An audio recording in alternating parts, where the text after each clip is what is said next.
ও বন্ধু, মুনাফিকের কবরে এমন অবস্থা হবে। আল্লাহর হাবিব বলেছেন, আলী রাদিয়াল্লাহু তাআলা আনহু থেকে হাদিস কানা বর্ণিত, আল্লাহর হাবিব বলেছেন, believers love the prophet, hypocrites don't love the prophet। আল্লাহর হাবিব বলে দিয়েছেন, ঈমানদাররা রাসূলকে ভালোবাসবে, মুনাফিকরা নবীকে ভালোবাসবে না।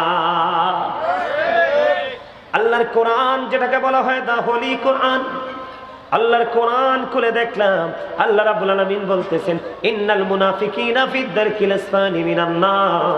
আল্লাহ বলতেছেন, the hypocrites will be in the lowest place of hell. আল্লাহ রাব্বুল আলামিন বলতেছে, মুনাফিকরা জাহান্নামের একবারে সর্বনিম্ন স্তরে থাকবে। মুনাফিক যখন কবরে যাবে বন্ধু, ও বাগাইহাট, ও বাগাইহাটের আমার ভাই বাবারা, হৃদয় করে তোমরা শোনো, মুনাফিক যখন কবরে যাবে বন্ধু, প্রশ্ন করা হবে, সে উত্তর দিতে পারবে না। সঙ্গে সঙ্গে গায়েব থেকে আওয়াজ আসবে, মাটি মাটি রে। ওই মুনাফিকের কবরে তুমি এমন ভাবে চাপ দাও, হাদিস শরীফের মধ্যে এসেছে বন্ধু, মুনাফিকের কবরে এমন ভাবে চাপ দেওয়া হবে রে।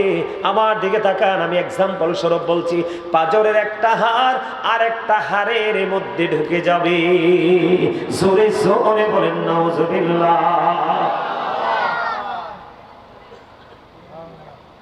এবার কি করবে? ওই যে আমি বলেছিলাম, আল্লাহ বলেছেন, লা ইয়ামুতু, people will not die that day, ফিহা ওয়ালা ইয়াহইয়া, people will not be able to live that day. আল্লাহ বলেছেন, ওমা হুম আনহাবি গায়িবিন, people will not be able to escape that day. ও বন্ধু, মানুষ সেদিন মরতেও পারবে না, বাঁচতেও পারবে না, পালাইতেও পারবে না। জোরে জোরে বলেন আল্লাহু আকবার। আর বেঈমান কাফের মুশরিক যারা আছে, তাদের কবর হবে বন্ধু আযাব, তাদের বিভিন্ন রকমের আযাব হবে। আল্লাহ রাব্বুল আলামিন কোরআনে বলে দিয়েছেন, উইদ্দাত লিল মুত্তাকিন, মুত্তাকিনদের জন্য বরাদ্দ জান্নাত, উইদ্দাত লিল কাফিরিন, কাফিরদের জন্য বরাদ্দ জাহান্নাম। আমার দিকে তাকান, কয়টা পাইছেন? প্রথম কি? মুমিন। দ্বিতীয় কি? তৃতীয় কি? কাফের বেঈমান মুশরিক সম্পর্কে আল্লাহ ঈমানদারদেরকে অ্যালার্ট করেছেন, মুমিনেরা তোমরা শোনো, আল্লাহ বলেছেন, ইন্নাল কাফিরিনা কানু লাকুম আদুওয়াম মুবিনা। আল্লাহ বলেছেন, the heretics are the eternal enemy of the believers. আল্লাহ রাব্বুল আলামিন বলে দিয়েছে, ঈমানদারদের প্রকাশ্য শত্রু হলো বেঈমান কাফেরেরা। ওয়াজকার আল্লাহ, কথা কয় না, ওয়াজকার। আপনি রাগ হইলে আমার কিছু করার আছে? কথা বলেন, আপনাদের কি বলতে হবে না? এখন প্রশ্ন হলো, ও বন্ধু, এখন আমার বড় প্রশ্ন হলো আপনাদের কাছে, মুমিন কাকে বলে? মুমিনের নমুনা কি? মুমিনের সিমটমটা কি? আমরা মুমিন এবং মুনাফিক কেমন করে বন্ধু আমরা পার্থক্য করব? তাদের মধ্যে কেমন করে আমরা ডিসটেন্স তৈরি করব? তাদেরকে আমরা কেমন ভাবে চিহ্নিত করব? মুনাফিকের চরিত্র হলো সব জায়গায় হ্যাঁ, কোথাও না নাই। সোজা কথা, ঠিক কিনা? না ভুল কইছি? যেখানে যাবে ইয়েস, নো, কোথাও ইউজ করবে না। আর মুমিন, ও বন্ধু, মুমিনের চরিত্র হলো, মুমিনের ক্যারেক্টার হলো, যেখানে হ্যাঁ বলা দরকার এখানে হ্যাঁ বলবে, যেখানে না বলা দরকার সেখানে না বলবে, যেখানে প্রতিরোধ গড়ে তোলা দরকার সেখানে গড়ে তুলবে, যেখানে প্রতিহত করা দরকার সেখানে করবে। যেই সিস্টেমে রাসূল আমাদেরকে ট্রেনিং দিয়েছেন, আমলের ট্রেনিং, সেইভাবে আমল করবে, সেটাই হলো মুমিন। একেবারে সোজা সাপটা কথাই বলার জন্য আমার আল্লাহ কোনো সাহায্যকারীও রাখে না। জোরে জোরে বলেন আল্লাহু আকবার। কথাগুলো বন্ধ খেয়াল করেন, তাদের বিপদরা কেমন হবে? এই পৃথিবীর বুকে যখন আপনি আমার কোনো প্রতিকূলতা সৃষ্টি হয়, অনুকূল পরিবেশের জন্য কেউ না কেউ বন্ধু ছুটে চলে আসে, কিন্তু আল্লাহ রাব্বুল আলামিন বলে দিয়েছে, লা ইয়ামুতু বিপদে যখন পড়ে যাবা, জাহান্নাম নামক জায়গায় যখন তুমি অধিষ্ঠিত হয়ে যাবে, আল্লাহ রাব্বুল আলামিন জানিয়ে দিয়েছেন লা ইয়ামুতু, পিপল উইল নট ডাই, সেদিন মানুষ মরতে পারবে না। আল্লাহ বলেছেন ফিহা ওয়ালা ইয়াহইয়া, people will not be able to escape that day, people will আল্লাহ রাব্বুল আলামিন বলে দিয়েছেন সেদিন ফিহা ওয়ালা ইয়াহইয়া, সেদিন মানুষ বাঁচতেও পারবে না। People will not be able to live that day, সেদিন মানুষ বাঁচতেও পারবে না। আল্লাহ বলেছেন ওয়াহুমান হাবি ওয়াইবিন, আল্লাহ বলেছেন people will not be able to escape that day, সেদিন মানুষ সেখান থেকে পালাইতেও পারবে না। ও বাগাইহাটের মানুষ, সাজেক উপজেলার মানুষ, আমার ভাই, আমার বাবা গো, আমার মা, আমার বোনদেরকে ডেকে ডেকে বলবো, হৃদয় খুলে শোনো। ও বন্ধু, আল্লাহ রাব্বুল আলামিন বলে দিয়েছেন কোরআন শরীফের 30 পারা, আমি একবার বলেছি সেদিন কাউকে দোষ দেওয়া যাবে না। আল্লাহ বলেছেন বান্দার উপর অত্যাচার করে না, বান্দা নিজে নিজের উপর অত্যাচার করে। আপনাদেরকে আমি আরেকটু ক্লিয়ার করার জন্য বলছি বন্ধু, পৃথিবীর কোন গুরুত্বপূর্ণ স্থাপনা, গুরুত্বপূর্ণ কোন প্লেস বন্ধু, এই জায়গার মধ্যে সিসি ক্যামেরা থাকলে মানুষ ভয়েও কিন্তু হাঁটতেও যায় না। কোনো না কোনো অকারেন্স হলে নিজের উপর এসে পড়বে। কিন্তু আল্লাহ রাব্বুল আলামিন আপনার আমার দুই কাঁধে চিরস্থায়ী 2টা সিসি ক্যামেরা সেটিং করে দিয়েছে, আমরা সেই দিকে একটা বার খবর রাখি না। আল্লাহ রাব্বুল আলামিন বলেছে বান্দা, দোষ কারো কাছে কারো উপর দিতে পারবে না। আল্লাহ রাব্বুল আলামিন বলে দিয়েছে ও বন্ধু, আল্লাহ রাব্বুল আলামিন বলে দিয়েছেন ওয়া ইদাল কুবুর বুসিরাত আলিমাত নাফসুম মা কদ্দামাত ওয়া আখখারাত। জোরে জোরে বলুন আল্লাহু আকবার, আরো জোরে বলুন আল্লাহু আকবার। আমি তো মাত্র আলোচনা ধরলাম, এই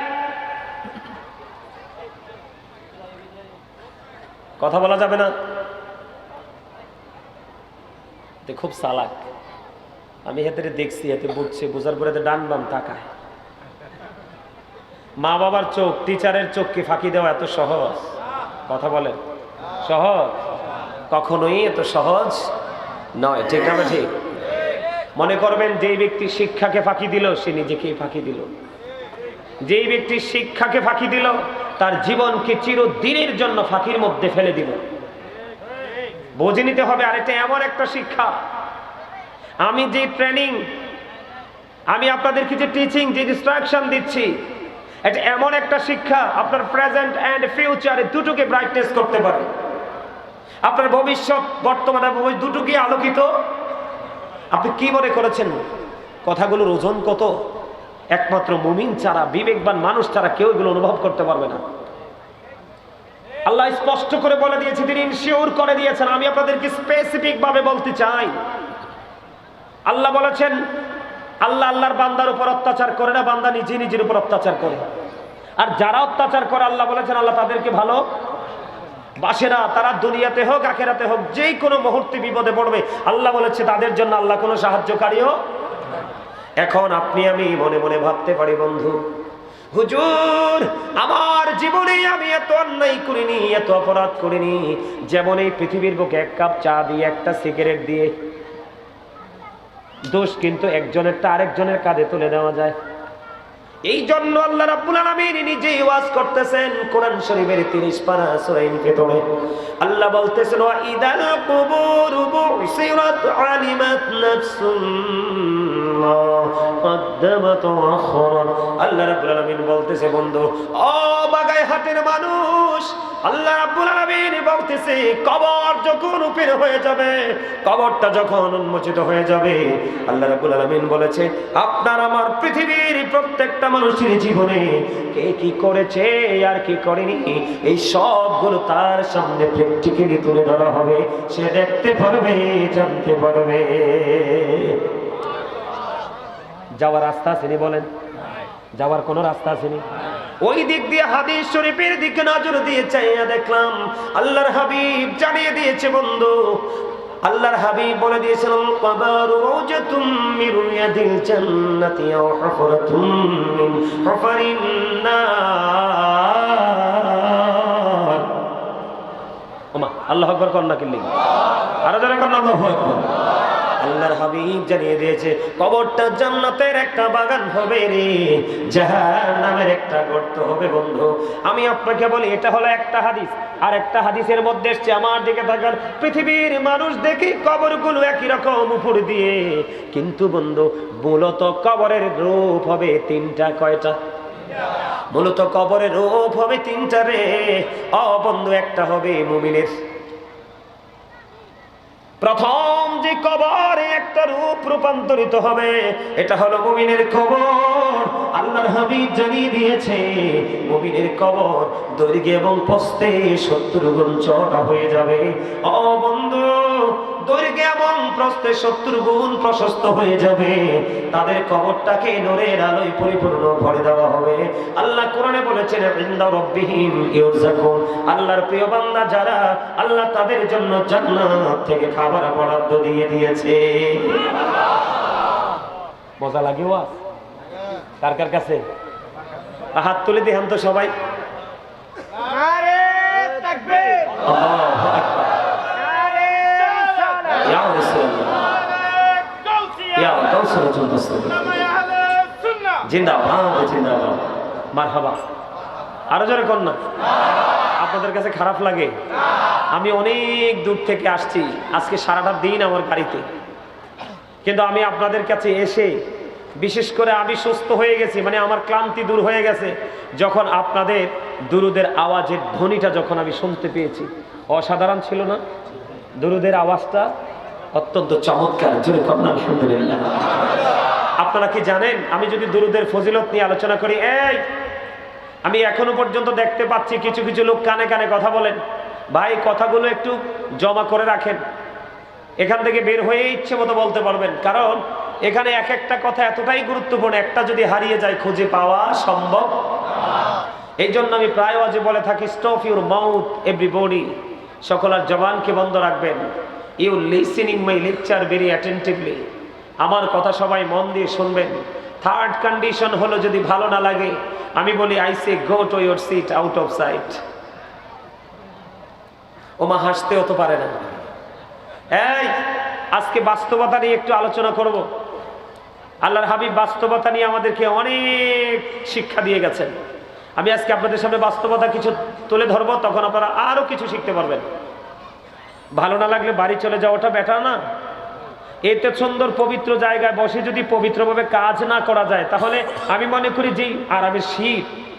আপনাদের ওই মাদ্রাসায় একটা ল্যাব দেখছি বহু বছর পরে, মনে হয় যে এটা মুড়াইয়া ঘুম দিলে খুব আরাম লাগবে, ঠিক না?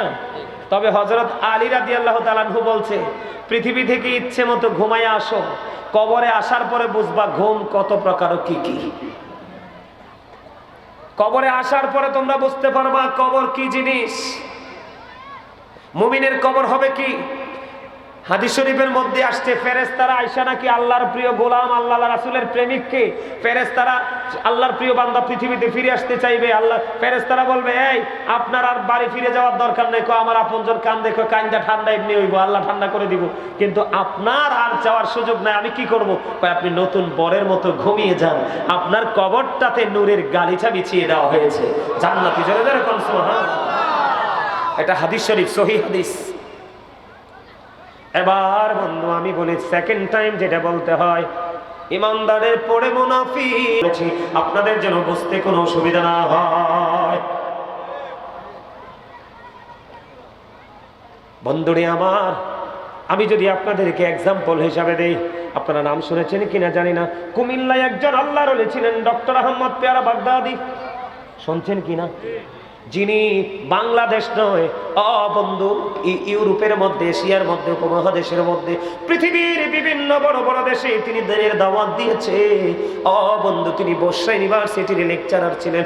অসংখ্য কিতাব তিনি রচনা করেছেন, কখনো বাংলা, কখনো ইংলিশ, কখনো আরবি, কখনো উর্দু। অসংখ্য কিতাব আমার দেখার সুযোগ হয়েছে। এমন কিতাব আছে বন্ধু ওনার লেখা কিতাব এ টু জেড কমপ্লিটলি আমি দেখতে পেরেছি। আমিন বলেন।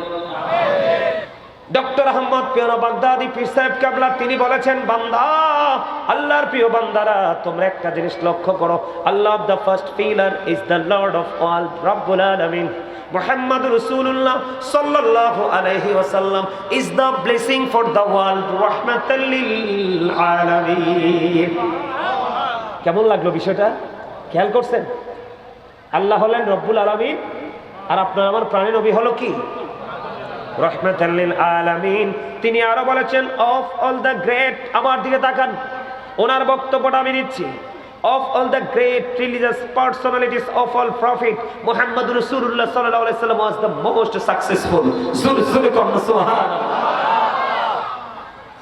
ডক্টর আহমদ পেয়ারা বাগদাদি বন্ধু এত সুন্দর করে রচনা করেছেন কিতাব। তিনি বলে দিয়েছেন, পৃথিবীর মধ্যে যতগুলো নবী রাসূল এসেছে, পৃথিবীর বুকে যতগুলো নবী রাসূল এসেছে, তাদের মধ্যে মোস্ট সাকসেসফুল দ্বারা ইমামতি থেকে রাজনীতি, রাজনীতি থেকে ইমামতি পর্যন্ত প্রত্যেকটা জায়গায় আপনার আমার প্রাণের নবী ছিল পরিপূর্ণ সফল।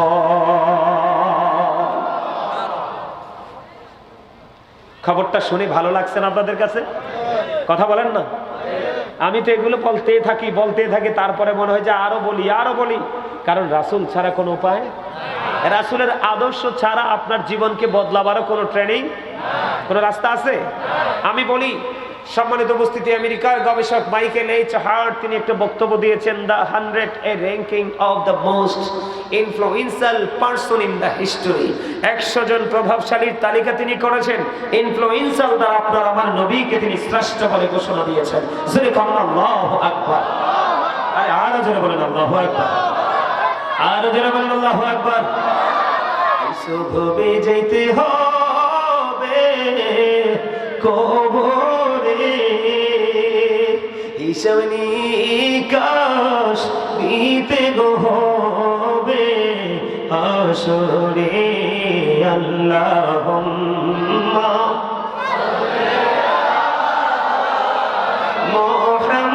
মুহাম্মাদ ওয়া আলা আলি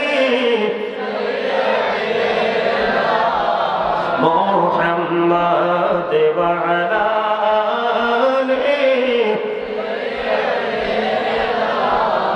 মোহাম্মদ করবা বাড়ি, করবা ঘর, করবা কি, যখনই চলিয়ার যাবে প্রাণ পাখি। আল্লাহুম্মা সাল্লি মুহাম্মাদ ওয়া আলা আলি মুহাম্মাদ। কান্দায়ো না প্রাণের নবীকে, কান্দায়ো না প্রাণের নবীকে, নবীকে কান্দাইলে রে কাঁদবা হাসরে। আল্লাহ মাশাআল্লাহ। ওয়া আলা আলি মুহাম্মদ। জোরে জোরে বলেন আলহামদুলিল্লাহ। সমস্ত প্রশংসা কার জন্য? আল্লাহ বলছে আমাদেরকে আল্লাহর মন মতো করে বানাইছে। আল্লাহ বলছে আমাদেরকে কত সুন্দর করে বানাইছে। তাহলে সেই আল্লাহর শুকরিয়া করে কি শেষ করতে পারবো আমরা? কথা বলেন, পারবো? বন্ধুরে আমার, তাহলে আমাদেরকে কি করতে হবে? আপনার আমার প্রাণের নবীর আদর্শটাকে লালন করতে হবে, বাস্তব জীবনে বাস্তবায়ন করতে হবে। বন্ধু, বাস্তবায়ন করতে হলে সিস্টেম অনুযায়ী আমাদেরকে বাস্তবায়ন করতে হবে, ঠিক কিনা বলেন? আমি বন্ধু আল্লাহর হাবিবের যে শিক্ষার মধ্যে অন্যতম একটা আমি বলেছি, বাস্তবতা নিয়ে আজকে আপনাদের সামনে একটুখানি বন্ধু আলোচনা করব। আলোচনা হলো এই কারণে বন্ধু বলতে চাই, আল্লাহর হাবিবের দরবারে একদিন এক ইহুদি আসলেন দিনের দাওয়াত দিতে। দিন সম্পর্কে শিক্ষা নেওয়ার জন্য, দিন সম্পর্কে বন্ধু ধারণা নেওয়ার জন্য। কিন্তু তিনি যে এসেছে, ওনার সঙ্গে আছে বন্ধু একটা উট, ওনার সাথে আছে একটা উট। রাসূলের মজলিসে বসে গেলেন, আপনার আমার প্রাণের নবীর পবিত্র জবান মোবারকের কথাগুলো শুনতেছেন। কিন্তু শুনতে গিয়ে কি করলেন, ওই ইহুদি একবার বন্ধু নবীজির কথার দিকে নজর দেয়, আর একবার ওই তার ছাড়া উটটার দিকে নজর দেয়, একবার আপনার আমার প্রাণের নবীর চেহারার দিকে নজর দেয়, কথার দিকে নজর দেয়, আর একবার তিনি তার এই ছাড়া উটের দিকে নজর দেয়। এমনি করে করে নবী যখন দেখতে পাইলেন বারবার সে কিছু সময়ের জন্য তার উটের দিকে নজর দেয়, আপনার আমার প্রাণের নবী তিনি বলে দিয়েছে, তুমি তোমার ওটটাকে বেঁধে আসো। বুঝেন নাই মনে হয়? বুঝতে পারছেন? হ্যাঁ, এখানে বাস্তব কোনটা? ওই তৎকালীন সময়ে মরুচারীদের জন্য অনেক গুরুত্বপূর্ণ সম্পদ ছিল লাল উট। সুবহানাল্লাহ বলেন না কেন? আরে জোরে। আল্লাহর হাবিব বাস্তবতাকে দেখেন কেমন ভাবে মূল্যায়ন করেছে। আল্লাহর হাবিব বলেছেন, তুমি তোমার ওটটাকে, তার মানে তুমি তোমার সম্পদকে সুরক্ষিত রেখে আসো, তারপরে তুমি এখান থেকে শিক্ষা নাও। জোরে জোরে বলুন আল্লাহু আকবার। আজকে আমি আপনাদেরকে ওইটার মতো বলতে চাই না, আমি আপনাদেরকে আজকে বলতে চাই, জীবনে কোনোদিন যখনই মসজিদে যাবেন, যখন কোনো মাহফিলে যাবেন, যখন কোনো শিক্ষা গুরুর সামনে যাবেন, আপনার বাস্তব পৃথিবীর সম্পদ আপনার বাঁচার জন্য লাগবে, এটা বাস্তবতা। বাঁচার জন্য আপনার অনেক উপকরণ লাগবে বন্ধু, এটা বাস্তবতা। কিন্তু আখিরাতের বাজার আপনাকে করতে হবে, এটাও চিরন্তন সত্য, এটাও বন্ধু এড়িয়ে যেতে পারবেন না। এই জন্য বাস্তবতা হলো, যেই জিনিসটা আপনাকে বেশি পেরেশানি দেয়, যেই জিনিসটা আপনাকে বেশি বিচলিত করে ফেলে, যেই জিনিসটা আপনাকে আপনার মনোযোগকে হরণ করে নিয়ে যাওয়ার চেষ্টা করে, ওটাকে আপনি কন্ট্রোলিং এ রেখে তারপরে আপনার উপহারের বাজার করতে আসবেন, তাহলে বাস্তব হলো পৃথিবীও ঠিক রাখা সম্ভব, ওই আপনার আখিরাতের বাজার করা সম্ভব। জোরে কন্যা সুবহানাল্লাহ, আরো জোরে বলেন না সুবহানাল্লাহ। বন্ধুরি আমার, আমি আপনাদেরকে বলবো, আমাদের দেশে মানুষ রাসূলের আদর্শ না থাকার কারণে, আল্লাহর হাবিব সরকারে মদিনার জীবনী থেকে তারা শিক্ষা নিতে না পারার কারণে বন্ধু মানুষের জীবনে অনেক ধরনের বোকামি হয়। আপনারা আমার দিকে তাকান, আল্লাহর হাবিবের গোলাম, আল্লাহর গোলাম বন্ধু, তার নাম হলো আব্দুল্লাহ। খেয়াল করবেন আমি কি বলতে চাই। মুমিন হতে হলে বন্ধু আপনাকে আমাকে কি করতে হবে? আব্দুল্লাহর বিয়ে হলো নবদম্পতি ওরা। আব্দুল্লাহর যখন বিয়ে হলো 3 দিন মতান্তরে 4 দিন পার হয়ে গেল। 3 দিন মতান্তরে 4 দিন পরে বন্ধু আব্দুল্লাহর বাবা আসলো। এসে আব্দুল্লাহর বাবা পুত্রবধূকে একটা ডাক দিয়ে বললেন, মা গো, ও মা, আমার ছেলের আচরণ কেমন? আমার ছেলেটা তোমার সাথে কেমন আচরণ করছে? এবার ওই আব্দুল্লাহর বিবি একটা ডাক দিয়ে বললেন, বাবা গো, আপনার ছেলে অত্যন্ত ভদ্র, আপনার ছেলে অত্যন্ত জেন্টেল, আপনার ছেলের সাথে আমার বিয়ে হয়েছে 3 দিন মতান্তরে 4 দিন পার হয়ে গেল, এখনো পর্যন্ত আমি আমার স্বামীর চেহারাটা দেখতে পাইনি। এবার কি করলেন? আল্লাহর হাবিব সরকারি মদিনার কাছে চলে গেলেন। আব্দুল্লাহর বাবা দেখি বললেন, ইয়া রাসূলুল্লাহ, ইয়া হাবিবাল্লাহ, আব্দুল্লাহর বিয়ে হয়েছে আজকে কয়দিন? 3 দিন মতান্তরে 4 দিন হয়ে গেল। ইয়া রাসূলুল্লাহ, ইয়া হাবিব নবী গো, আব্দুল্লাহ কোনো চুরি করতে যায়নি, আব্দুল্লাহ কোনো ডাকাতি করতে যায়নি, আব্দুল্লাহ পৃথিবীতে কোনো নোংরা কাজে লিপ্ত হতে যায়নি। আব্দুল্লাহ এত বড় আল্লাহওয়ালা ছিলেন, আব্দুল্লাহ আমলের মধ্যেই নিয়োজিত আছে। যখন এই আব্দুল্লাহর বাবা আল্লাহর হাবিবের কাছে গিয়ে বললেন, ইয়া রাসূলুল্লাহ, ইয়া হাবিবাল্লাহ নবী গো, আব্দুল্লাহ বিয়ে করেছে 3 দিন বা 4 দিন হয়ে গেল, আব্দুল্লাহর বিবির সাথে এখনো পর্যন্ত দেখা করেনি। এবার আপনার আমার প্রাণের নবী আব্দুল্লাহকে একটা ডাক দিলেন, আব্দুল্লাহ তুমি আমার কাছে আসো। আসার পরে আল্লাহর হাবিবের কাছে গেলেন। আল্লাহর হাবিব এবার একটা ডাক দিয়ে বললেন, রে আব্দুল্লাহ, তোমার সাথে যার বিবাহ হয়েছে সে তোমার অর্ধাঙ্গিনী, সে তোমার সহধর্মিণী, সে তোমার জীবন সাথী। তুমি শুধু আমল করলে চলবে না, তুমি শুধু পৃথিবীর কাজ নিয়ে ব্যস্ত থাকলে চলবে না, তুমি তোমার বিবিকে তোমার হক ফেরত দিতে হবে। জোরে কন্যা সুবহানাল্লাহ, আরো জোরে বলেন না সুবহানাল্লাহ।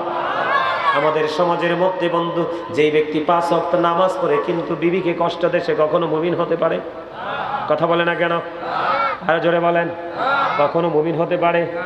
আমার বন্ধু, একজন মহিলা যত বড় বুজুর্গই হোক না কেন, সে যতই আমল করুক না কেন, স্বামীকে কষ্ট দেয়, সে কখনো কি মুমিন হতে পারে? বন্ধুরি আমার, আমি 2 দিক থেকে কথাটা বলবো। আমার দিকে তাকান, বাস্তবতা সম্পর্কে বলতে হবে। আমাদের সমাজের মধ্যে, আমাদের দেশের মধ্যে, বিশেষ করে আমরা মুসলমান হয়েছি নামে আমাদের মুসলমানিত্বকে আমরা যথাযথভাবে মূল্যায়ন করতে পারিনি। আল্লাহর হাবিব যেমনিভাবে বলে দিয়েছেন বন্ধু, আব্দুল্লাহকে তোমার বিবির হক আদায় করতে হবে, ঠিক তেমনি ভাবে যদি আমি বলি মুমিন এবং মুমিনা হতে হলে আপনাদেরকে এই জায়গাটাকে অত্যন্ত গুরুত্ব দিয়ে দেখতে হবে বন্ধু। একজন স্বামী সারাদিন পরিশ্রম করলো, সারাদিন পরিশ্রম করে রাত্র যখন হলো, ক্লান্তি দূর করার জন্য বিছানায় চলে গেল, অত্যন্ত প্রেমময় অন্তর নিয়ে বিবিকে একটা ডাক দিলেন। স্বামী বারবার বিবিকে ডাকছে, বিবি মুখটা ঘুরিয়ে উল্টা দিকে নিয়ে গেল, স্বামীর ডাকে সাড়া দিল না। স্বামী অত্যন্ত জেন্টেল, অত্যন্ত অনেস্ট ম্যান, তিনি কি করলেন না, বিবিকে কোনো ডিস্টার্ব করলেন না। সারাটা রাত তিনি অন্যদিকে ঘুরে ঘুমিয়ে রইলেন। বিবি কিন্তু, স্বামীর মনে কিন্তু কষ্ট থেকে হয়ে গেছে। আল্লাহর হাবিব জানিয়ে দিয়েছে, ওই বিবিটাকে লানতের ফেরেশতা, গজবের ফেরেশতা কন্টিনিউ তখন থেকে গজব দিতে থাকে। জোরে জোরে কর নাউজুবিল্লাহ। এখানে আমি যেটা বলতে চেয়েছি বন্ধু, আপনার আমল আকলা এটা করতে হবে, আধ্যাত্মিকতা এটা আপনার ইমানি দায়িত্ব, আখিরাতের বাজার। তবে বাস্তবতা হলো আপনার মাত্র 4 দিন অথবা 3 দিন হলো বিয়ে হলো, আপনি আপনার স্ত্রীকে সময় দেননি, আপনি কি কখনো মুমিন হতে পারেন? কথা বলেন না কেন? এটা দাম্পত্য জীবন সুখের করে কিনা? আরো জোরে বলেন না। এখনকার ম্যাক্সিমাম ছেলেরা সমাজে আপনার ভদ্র না অভদ্র? আরো জোরে বলেন। ঘরে ঘরে ঝগড়া আছে না নাই? আরো জোরে বলেন না, আছে না? সেটা না, এটা না, এটা ঝগড়াটা লাগার কারণ কি জানেন? এই ঝগড়াটা লেগে থাকার কারণ হলো বন্ধু, আমার দিকে তাকান, আল্লাহর হাবিব বলে দিয়েছেন, আদিবু আওলাদাকুম আলা তালাতি হুসুনিন হুব্বি নবিকুম ওয়া হুব্বি আহলি বাইতিহি ওয়া আলা কিরাতিল কুরআন। আল্লাহর হাবিব বলেছেন, তোমরা তোমাদের সন্তানদেরকে 3টি বিষয়ে শিক্ষা দাও। ফার্স্ট টাইম হলো হুব্বি নবিকুম, নবীর প্রেম শেখাও। Teach the love of the profit, নবীর ভালোবাসা শেখাও, কারণ নবীর ভালোবাসা ঈমান এবং নবীকে ভালোবাসা আমাদের জন্য ফরজ।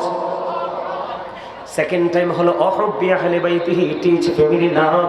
আল্লাহর হাবিব জানিয়ে দিয়েছে, তোমরা তোমাদের সন্তানদেরকে আহলে বাইতের ভালোবাসা শেখাও, নবীর পরিবারের ভালোবাসা শেখাও। তারপরে 3 নম্বরে বলেছেন, থার্ড টাইম ওয়ালা কিরাতিল কুরআন, তোমরা তোমাদের সন্তানদেরকে কোরআন তেলাওয়াত শেখাও। এই শিক্ষা এখনকার বাবা মা দেয়নি? আরো জোরে বলেন, দেয়নি? এই শিক্ষা এখনকার বাবা মা দেয় না বন্ধু, দেয় না। এখনকার বাবা মা কোন দেশে আছে, কোন চিন্তায় আছে? তবে সব বাবা মা একরকমও না, এর মধ্যে কিছু আছে বন্ধু ব্যতিক্রম। আপনার মুমিন আমি বাস্তবতা আপনাদের সামনে তুলে ধরেছি। আপনারা কি মনে করেন, যে ছেলেটা নতুন বিয়ে করে বউকে ঘরে নিয়ে আসলো, বউয়ের কি স্বপ্ন আছে না? কথা বলেন না কেন? তুমি কি খালি নামাজ পড়লে কি আপনি মনে করবেন সে আল্লাহওয়ালা? আল্লাহর হাবিব বলেছে, কিয়ামতের পূর্বক্ষণে তোমরা দেখতে পাবে এমন নামাজি, যার নামাজ দেখলে তোমার নামাজকে লজ্জিত মনে হবে। যার নামাজ দেখলে তুমি মনে করবে তোমার নামাজ হচ্ছে না, মনে রাখবা সে ইমানদার নয়। এমন রোজাদার দেখবা, যার রোজা দেখলে তুমি মনে করবা তোমার রোজা হচ্ছে না, মনে রাখবা সে মুমিন না। ঠিক ঠিক। আজকে আমাদের মধ্যে সেই ধরনের আপনার প্রচার প্রসার শুরু হয়ে গেছে, সেই ধরনের ক্যাম্পাসার বের হয়ে গেছে। মনে রাখবেন, কিয়ামতের পূর্বক্ষণে এই পৃথিবীর বুকে সবচেয়ে নিকৃষ্ট মানুষ হবে আলেমরা। একজন মুচি যিনি জুতা সেলাই করে, একজন মেতর যিনি টয়লেট পরিষ্কার করে, ওই 2 শ্রেণীর মানুষের চাইতেও আমার মতো দাড়িওয়ালা, টুপিওয়ালা, পাগড়িওয়ালা, আল্লাহর হাবিব বলেছেন কিয়ামতের ময়দানে প্রকাশিত হবে, সে ওই 2 শ্রেণীর মানুষের চাইতেও নিকৃষ্ট।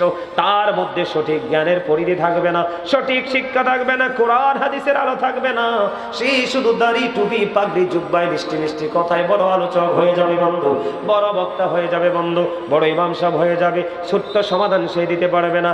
আর তারাই হবে মুসলমানের মধ্যে বিভক্তির কারণ। জোরে কন্যা নাউজুবিল্লাহ। আর একটু মহব্বতে। আপনাদের সামনে জায়গা আছে ভাই, আসেন আসেন, আপনারা সবাই সামনের দিকে এগিয়ে আসেন, পিছনে আমার ভাই যারা আসছে তারা বসো, আসেন।